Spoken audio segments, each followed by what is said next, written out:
tempat kongkow para laupan ya. Nih Hauma, ada tempat kongkow baru nih buat para laupan.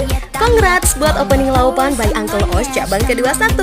Interior ruangannya tuh benar-benar berasa vibes orientalnya. Ada ruangan semi outdoor, ada ruangan indoor full AC juga. Bikin betah lama-lama deh kongkow di sini.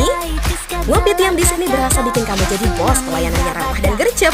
Menu-menu di sini tuh 100% halal, no pork, no lard, no alcohol.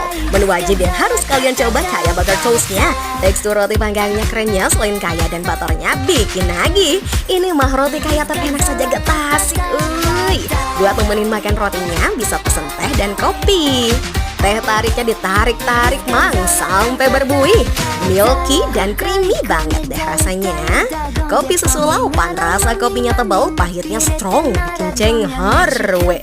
Buat cemil-cemilnya ada aneka dimsum goreng atau kukus, siomay volcano,